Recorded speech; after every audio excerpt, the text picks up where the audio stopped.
The black box whispered his real name. Marcus froze, fingers trembling over circuits that had just saved lives. He'd fixed the CEO's jet when no one else could, but now his carefully constructed lie was unraveling. Single dad fixed the CEO's jet would soon be yesterday's headline. Tomorrow's might expose everything, and James would pay the price. The truth always bleeds through damaged wiring. Marcus Elliott wiped the sweat from his brow as he crouched in the cramped maintenance bay of the Gulfstream G650, the acrid smell of electrical components filling his nostrils. The other technicians had given up hours ago, muttering about impossible diagnostics and waiting for parts that would take days to arrive. But Marcus knew better. This wasn't a standard malfunction. His calloused fingers traced the wiring harness with practiced precision, the kind that came from years of experience, both documented in employment records and buried beneath redacted military files. The jet belonged to David Chen, CEO of Horizon Technologies, whose impatience radiated through the hangar despite him being miles away in a downtown Seattle penthouse office. The pressure to fix the aircraft wasn't just about a billionaire's inconvenience. It was about proving himself valuable enough to keep his position during the upcoming layoffs, about keeping health insurance for James's asthma medication. The maintenance hangar at Seattle-Tacoma International Airport hummed with fluorescent lighting, and the distant sounds of commercial flights departing and arriving. Marcus had chosen this life carefully. Anonymous work on the graveyard shift, minimal interaction with the corporate clients whose aircraft he serviced, a calculated invisibility that had kept him and James safe for 7 years. The security badge clipped to his uniform read, Marcus Elliott, Level 3 Maintenance Technician, a functional identity that revealed nothing about the man who once designed critical systems for experimental military aircraft. He glanced at his watch, 4:38 a.m., knowing James would be waking up for school in less than 2 hours, preparing his own breakfast as he had learned to do since his mother's death. Marcus swallowed the familiar guilt and refocused on the aircraft's electrical system, knowing that solving this puzzle quickly meant he could be home before James left for his morning classes. "You're wasting your time, Elliott," called Rodriguez from across the hangar, his voice echoing off the metal walls. "Jen's people are sending their own engineers from California. They'll be here by noon, and they'll have access to the proprietary systems we don't." Rodriguez wasn't wrong. Private tech companies like Horizon modified their executive aircraft with custom systems that weren't in any standard maintenance manual. But Marcus had spotted something in the flight recorder data that had flashed across the diagnostic screen earlier, a pattern of power fluctuations that seemed deliberate rather than random. He didn't respond to Rodriguez, instead pulling his tablet closer and requesting another download of the black box data, something that required supervisor approval, but which Tammy had granted him after years of proving his exceptional diagnostic abilities. The black box data streamed across his screen in waves of numbers and system notifications, a language as familiar to Marcus as his son's handwriting. He filtered out the standard operating parameters and focused on the anomalies, the digital hiccups that others might dismiss as system noise, but which told a story to those who knew how to listen. There, a sequence of power surges to the avionics that didn't match any normal failure pattern. Marcus's heart rate quickened as he recognized what he was seeing. This wasn't mechanical failure or random electrical shorts. The pattern was too precise, too intentional. Someone had embedded a trigger sequence in the aircraft systems designed to cause critical failures during specific flight phases. His fingers hovered over the screen, momentarily paralyzed by the implications and the memories this discovery unearthed. Memories of classified briefings about similar sabotage techniques used against foreign military targets. With renewed urgency, Marcus pulled himself deeper into the avionics bay, disconnecting the primary control module and connecting his diagnostic tools directly to the secondary systems. If he was right, the sabotage would have required a redundancy bypass that would leave evidence in the secondary control architecture. The metal of the aircraft felt cold against his back as he wedged himself into the confined space, the position reminiscent of maintenance work he'd performed on experimental drones a lifetime ago. His mind raced with calculations and possibilities. Who would want to sabotage Chen's aircraft? And why? Was it corporate espionage, a personal vendetta, or something connected to his own past? The questions multiplied as his fingers worked methodically, disconnecting and testing components with the efficiency of someone who understood not just how aircraft systems functioned, but how they could be weaponized. Dawn was breaking over the Olympic Mountains, casting long shadows through the high windows of the hangar, when Marcus finally extracted himself from the avionics bay, clutching a small circuit board with custom modifications. The evidence was clear now.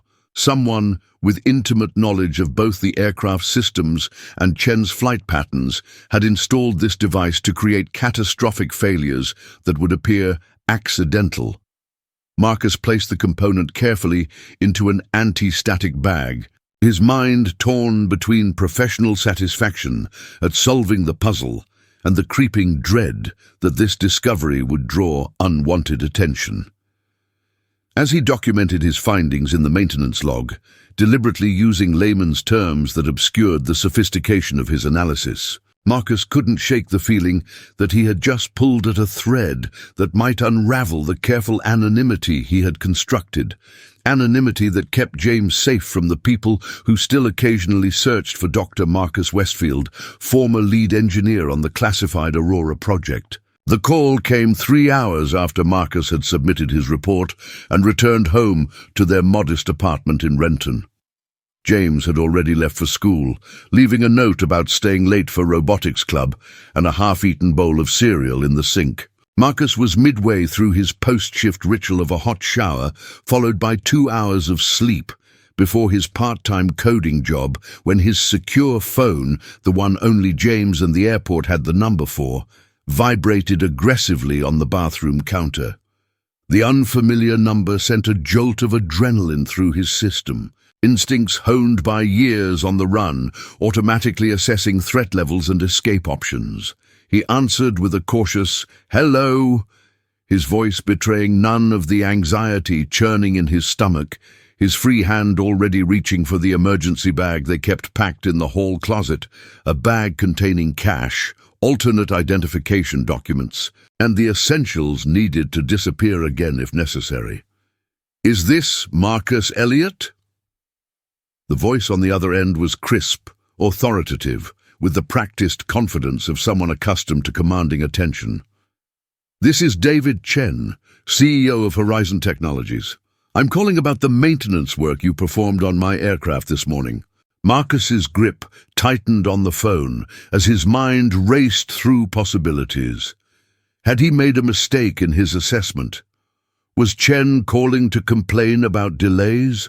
Or worse, had his thorough examination of the system somehow revealed his background knowledge that a simple maintenance technician shouldn't possess? He steadied his breathing, reminding himself that he had been careful to document only what any experienced technician might have discovered, even if his methods had been informed by classified knowledge. "Yes, sir," he responded, professional and neutral. "I completed the repairs at approximately 0600 hours. The aircraft has been cleared for flight, pending your team's final inspection. My chief of security just briefed me on what you found," Chen continued, his tone shifting from professional to intensely curious. "You discovered evidence of sabotage where my entire engineering team saw only mechanical failure. That's not the work of an ordinary maintenance technician, Mr. Elliott." There was a pregnant pause, during which Marcus could hear the soft sounds of Chen tapping on a keyboard. "In fact, I've been reviewing your employment records, and they're remarkably thin. 5 years at Boeing before joining the airport maintenance team, but no specific projects listed, no publications, no digital footprint beyond the basics. It's almost as if you appeared out of nowhere 7 years ago.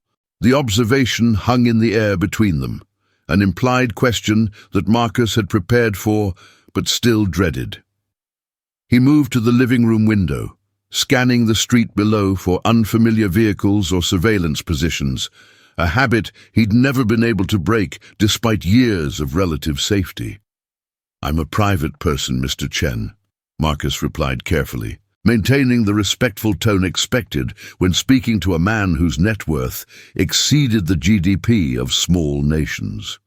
"And my work at Boeing was largely on proprietary systems that required confidentiality agreements. As for what I found on your aircraft, it was simply a matter of recognizing patterns in the system failures. Anyone with sufficient experience could have made the same assessment." It was a practiced deflection, one he had used before when his exceptional abilities drew unwanted attention. But something in Chen's silence suggested the billionaire wasn't buying the humble explanation. Marcus used the pause to check his secure messaging app, relieved to see James had checked in as required during his lunch break, a system they had established years ago to ensure each always knew the other was safe. The normalcy of the message, complaining about a calculus test and asking permission to go to a friend's house after robotics club, provided momentary comfort in the increasingly tense conversation. "I don't believe that's true, Mr. Elliot," Chen finally responded, his voice dropping to a more confidential tone. "The modifications to my aircraft systems are classified. Even my pilots don't have complete knowledge of the custom avionics installed for my security. Yet you not only identified the foreign device, but understood its purpose and potential consequences." Another pause, this one heavier with implication. That kind of analysis requires more than pattern recognition. It requires intimate knowledge of how such systems can be weaponized, knowledge that isn't taught in commercial aviation maintenance programs. Marcus felt cold, despite the steam still lingering in the bathroom, the familiar sensation of being cornered, of having his carefully constructed identity probed for weaknesses. His mind calculated options, deny everything, offer a plausible explanation involving research and self-education, or simply terminate the call and initiate the emergency relocation protocol he and James had rehearsed dozens of times. Before he could decide, Chen continued, his voice now carrying an unexpected note of admiration rather than suspicion. "I'm not calling to threaten or expose you, Mr. Elliot. Quite the opposite. I'm calling to offer you a job, a real one, worthy of your obvious expertise. Horizon's aerospace division is developing next-generation autonomous flight systems, and we need people who understand both the engineering and the security implications. People like you who can think beyond conventional failures to identify intentional vulnerabilities." The offer hung between them like a shimmering mirage, tempting but potentially dangerous. Marcus's thoughts turned immediately to James, to the life they had built here, to his son's friends and school, and the stability they had finally achieved after years of movement and uncertainty. A higher profile position would mean more scrutiny, more background checks, more opportunities for his carefully constructed identity to crumble under investigation. Yet it would also mean better pay, better healthcare, better opportunities for James's future, including the college education that Marcus could barely afford on his current salary. "That's a generous offer, Mr. Chen," Marcus said carefully, buying time as his mind calculated risk factors and contingency plans. "But I'm established here, and my son is settled in his school. I'd need to consider the implications carefully." He paused, then added a question designed to probe Chen's intentions. "What exactly made you personally call me, rather than having HR reach out with a standard recruitment offer?" The billionaire's laugh was sudden and genuine, catching Marcus off guard with its warmth. "Because nothing about you is standard, Mr. Elliot. My security team ran a background check immediately after your discovery, standard procedure when someone identifies a potential assassination attempt, and they found some interesting inconsistencies. Nothing criminal, he added quickly, but enough to suggest you're a man with secrets. And in my experience, people with that particular combination of exceptional skills and carefully hidden backgrounds are usually running from something significant or protecting something valuable. The morning light streaming through Marcus's apartment windows suddenly felt exposing rather than warming, as if Chen's words had physically stripped away layers of protection. 7 years of carefully maintained anonymity threatened to dissolve in a single conversation with a man whose resources could uncover what government agencies had failed to find. Marcus's thoughts turned to the secure storage unit across town, containing the original research from the Aurora project, evidence that could either clear his name or condemn him further, depending on who got hold of it. His silence must have communicated more than intended, because Chen's voice softened, becoming almost confessional. I understand protective secrecy, Mr. Elliot. My own past includes chapters I've spent billions ensuring stay closed. What if I told you that I already know who you really are, Dr. Westfield, and that I've known since the moment you accessed the black box data, because the system recognized your access patterns and security clearance codes that were never completely purged from classified databases? The name hit Marcus like a physical blow, sending him staggering backward until his shoulders pressed against the apartment wall. Westfield had not been spoken aloud in his presence for 7 years, 3 months, and 12 days, not since the night he'd fled the research facility with James and a handful of classified documents. The night when the Aurora project had transformed from humanity's greatest aeronautical achievement to its most dangerous liability. Marcus's breathing became shallow, his trained responses to danger momentarily overridden by the shock of hearing his real name from a stranger's lips. The secure phone felt suddenly heavy in his hand, a potential betrayal of digital signals that might be tracking his location despite the countermeasures he'd installed. He should hang up, grab the emergency bag, collect James from school, and disappear.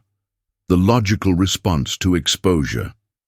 Yet something in Chen's tone held him in place, the billionaire's voice carrying neither threat nor triumph, but rather a strange sense of complicity. How? The single word escaped Marcus's lips before he could stop it, professional caution momentarily abandoned in the face of this impossible breach of his carefully constructed anonymity. The black box data was secured. There were no active flags on my identity in any system. His mind raced through the security protocols he'd followed, the layers of digital protection he'd built around himself and James, the countless precautions that had kept them safe while former colleagues disappeared or died in suspicious accidents. Chen's soft chuckle carried through the phone connection, not mocking but appreciative, the sound of one professional acknowledging another's skill. You're right about the flags. You did an impressive job scrubbing yourself from official databases, but you missed something crucial. The avionics in my aircraft aren't just proprietary. They're evolved from the same classified systems you helped design for Project Aurora, systems I acquired when Horizon purchased certain defense contracts 3 years ago. The room seemed to tilt around Marcus as the implications cascaded through his consciousness. Chen wasn't just any tech billionaire. He was now the custodian of the very technology that had forced Marcus into hiding. His free hand moved unconsciously to the faded surgical scar at the base of his neck, the physical reminder of the neural interface experiments that had been Aurora's most classified component. Experiments that had granted him unique abilities to communicate directly with advanced flight systems. The aircraft recognized you, Dr. Westfield, Chen continued, his voice lowered as if sharing a profound secret. Not through any database match or facial recognition, but through the proprietary handshake protocols you personally embedded in the system architecture. Protocols designed to recognize the neural signatures of authorized users. When you connected your diagnostic tools, the system registered an authorized engineer whose clearance had been revoked but never completely erased. It was like watching a digital ghost suddenly materialize. Marcus moved away from the wall, crossing to the kitchen where he could access the apartment's rear exit while continuing the conversation. His training demanded he prepare for immediate evacuation, even as his intellect recognized that if Chen had wanted to expose him, this conversation wouldn't be happening at all. Those protocols were experimental, never implemented in production systems. Marcus countered, attempting to understand the full extent of his exposure. They were theoretical models, part of the human-machine interface research that was abandoned after the congressional hearings. His words carried the weight of classified knowledge, things he hadn't spoken of since testifying in closed sessions before leaving his former life behind. The sound of Chen shifting in his chair came through the connection, followed by the soft click of what Marcus recognized as a security protocol being activated, likely a signal jammer or encryption system to further secure their conversation. "Abandoned officially, perhaps," Chen replied, his tone suggesting the weight of shared secrets. "But you know as well as I do that the most promising military technologies rarely disappear completely. They evolve, transfer between classified programs, resurface under new designations with sanitized histories." There was a pause. Then Chen continued with increased intensity. "The neural interface technology you pioneered didn't disappear, Dr. Westfield. It was compartmentalized, developed through parallel research channels, and eventually integrated into next-generation systems, including the custom avionics package in my personal aircraft. What you sensed as sabotage was actually an attempt to access those integrated systems by someone who knew exactly what they were looking for, someone hunting for the same technology that forced you into hiding 7 years ago." The implications of Chen's words settled over Marcus like a physical weight, connecting disparate pieces of a puzzle he'd been avoiding for years. The sabotage wasn't random corporate espionage or an assassination attempt.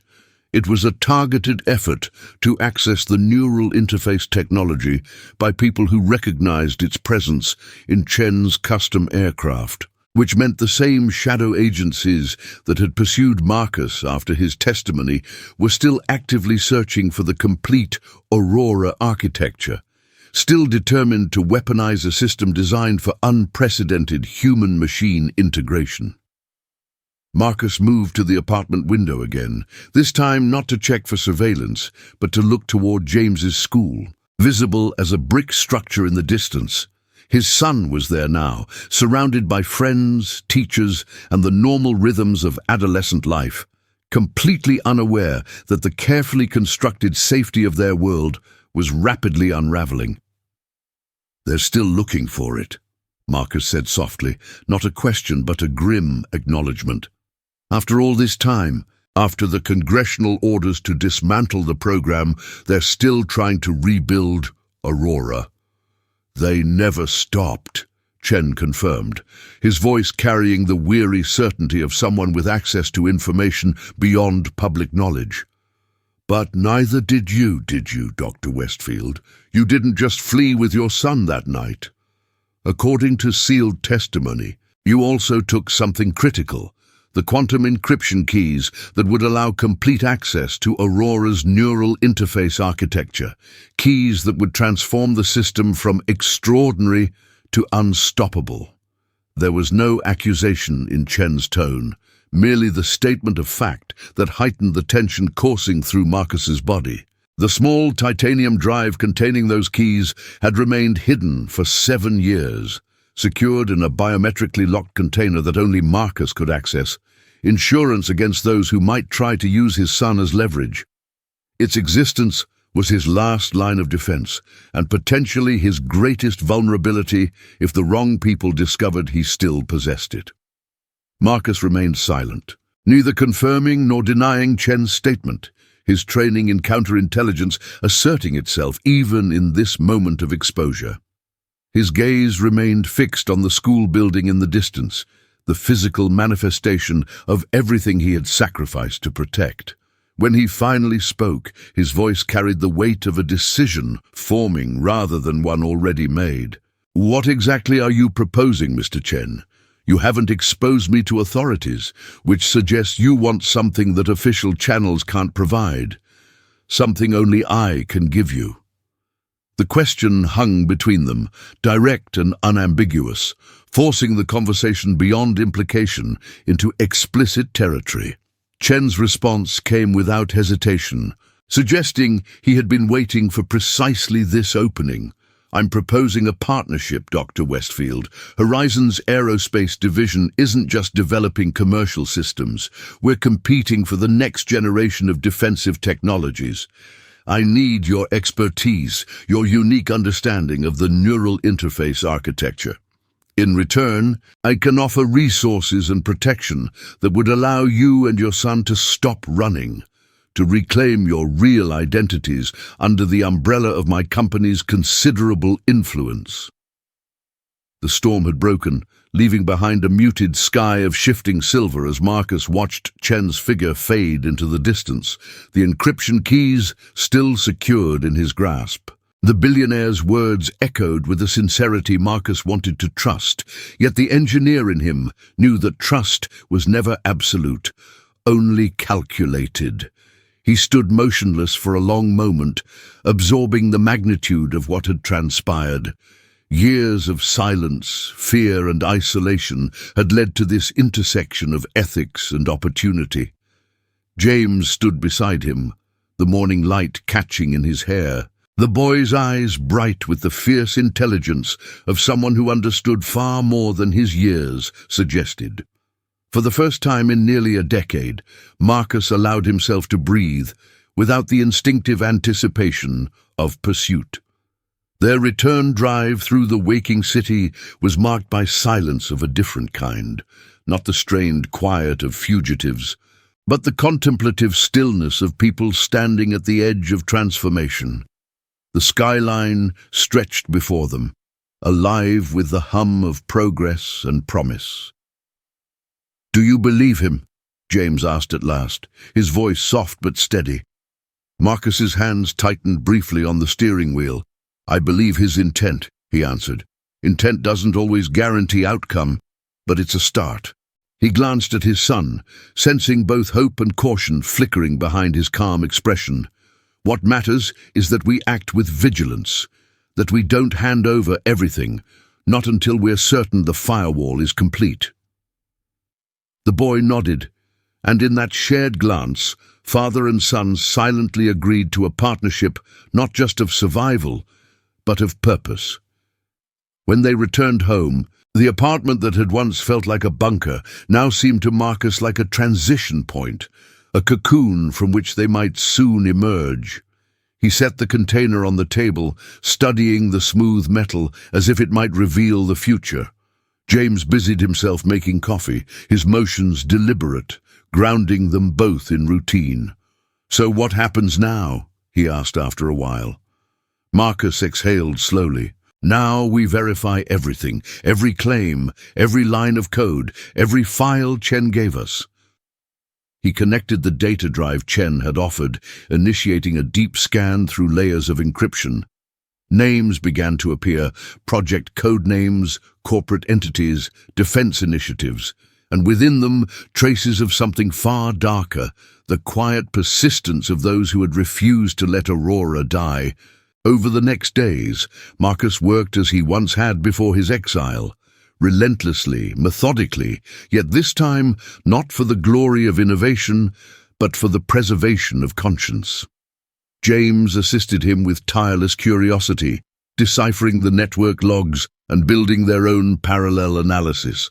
Together, they uncovered a grim truth. At least 2 clandestine groups were still pursuing weaponized neural interfaces, operating through proxies across Europe and the Pacific. Chen had not exaggerated the danger. In fact, he may have understated it. Aurora's resurrection was not a hypothetical threat. It was already in motion. The revelation left Marcus both shaken and resolute. His life's purpose, once thought lost to exile, had just redefined itself. The collaboration with Chen evolved in cautious increments. Secure channels replaced tentative trust with verifiable transparency. Horizon Technologies provided resources and data integrity without demanding full access to the encryption keys. Marcus, operating once more as Dr. Westfield in confidential circles, guided the development of a containment protocol, a digital sentinel capable of detecting and neutralizing unauthorized neural interface replication anywhere on the planet. The project was codenamed Eidolon, a poetic nod to something unseen yet powerfully present. James, ever adaptive, began designing an autonomous monitoring system to accompany it, his first independent contribution to a global safeguard. But as their work advanced, shadows inevitably lengthened.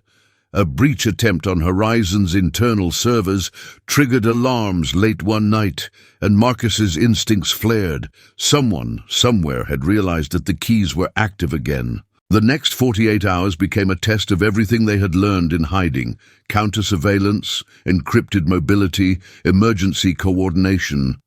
When the dust settled, the attackers had failed, but the message was clear.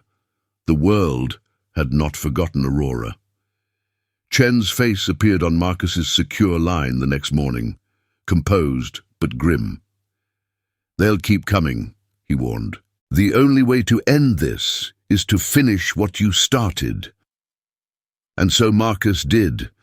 For months he labored in secrecy, his mind once more operating at its formidable peak. The completion of Eidolon was less a triumph than a closing of a circle, the sealing of a door he had once inadvertently opened. When the final sequence executed successfully, he sat back in silence, exhaustion and peace mingling in his chest. The global network pulse confirmed what his mind already knew. Aurora could no longer be weaponized. Every attempt to replicate its neural link was now met with immediate isolation and decay. It was done. The day he reintroduced himself publicly as Dr. Marcus Westfield, the world barely remembered his name.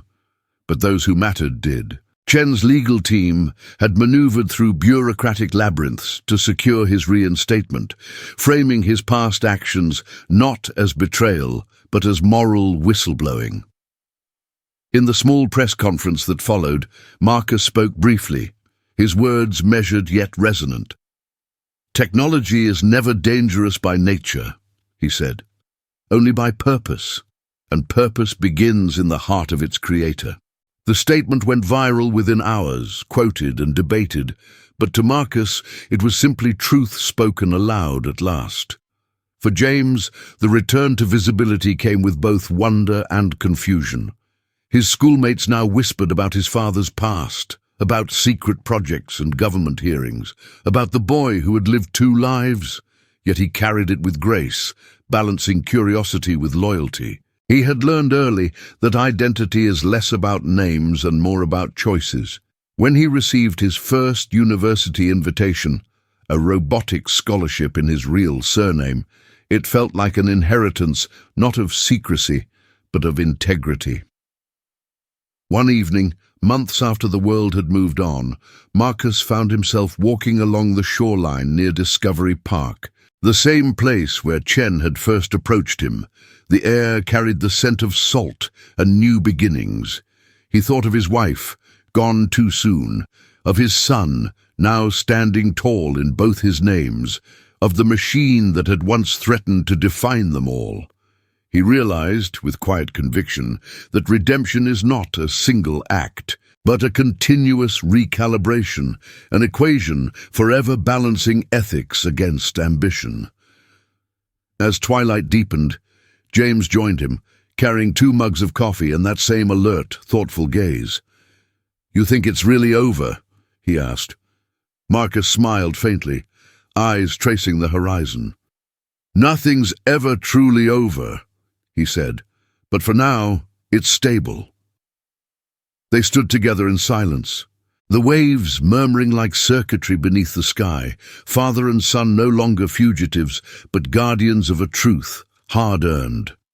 And when they turned back toward the city, its lights reflecting on the water like constellations of data, Marcus felt the rare certainty that the equation was at last balanced. Aurora was secure, their identities restored.